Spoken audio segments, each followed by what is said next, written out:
ইরানের সরকার পরিবর্তন করতে চান মার্কিন প্রেসিডেন্ট ডোনাল্ড ট্রাম্প। সংবাদ মাধ্যম পলিটিকোকে দেওয়া এক সাক্ষাৎকারে তিনি বলেন, সময় এসেছে ইরানের নতুন নেতৃত্ব খোঁজার। এদিকে বিক্ষোভে হাজার হাজার প্রাণহানির কথা স্বীকার করেছেন দেশটির সর্বোচ্চ নেতা আয়াতুল্লাহ আলী খামেনি। এর পেছনে যুক্তরাষ্ট্র ও ইসরায়েলের মদদ রয়েছে বলে অভিযোগ তার।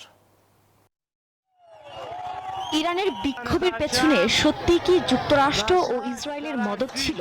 দেশের প্রতিটি প্রদেশ যখন সরকার বিরোধী স্লোগানে উত্তাল, ঠিক সেই সময়ই আন্তর্জাতিক অঙ্গনে ওঠে এমন গুঞ্জন। দাবি করা হয় ইরানের সরকার পতনের লক্ষ্যেই পেছন থেকে কলকাঠি নাড়ছে ওয়াশিংটন ও তেল আবিব।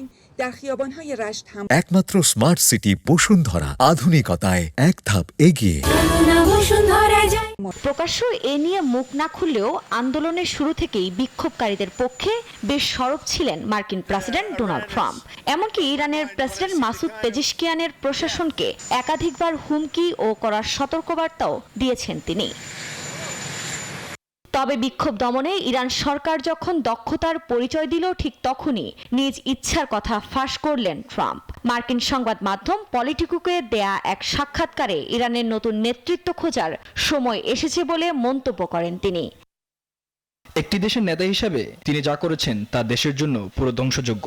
এখন ৩৭ বছরে এই শাসনের অবসান হওয়া উচিত। ট্রাম্পের এমন মন্তব্যের আগেই তার ব্যাপক সমালোচনা করেন ইরানের সর্বোচ্চ নেতা আয়াতুল্লাহ আলী খামেনি।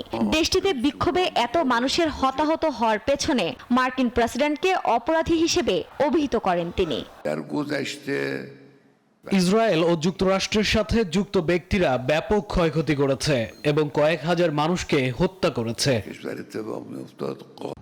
এদিকে ইরানের রাজধানী তেহরানের অনেকে রয়টার্সকে জানায় ইরানে বিক্ষোভ বন্ধে ব্যাপক দমনপীড়ন চালানো হয়েছে। এর মধ্যেই গণমাধ্যমের খবর, ধীরে ধীরে বৈশ্বিক ইন্টারনেট ব্যবস্থা থেকে সরে যাওয়ার প্রস্তুতি নিচ্ছে ইরান সরকার, গড়ে তুলছে নিজস্ব ব্যবস্থা। আফরিন মৌ, নিউজ 24।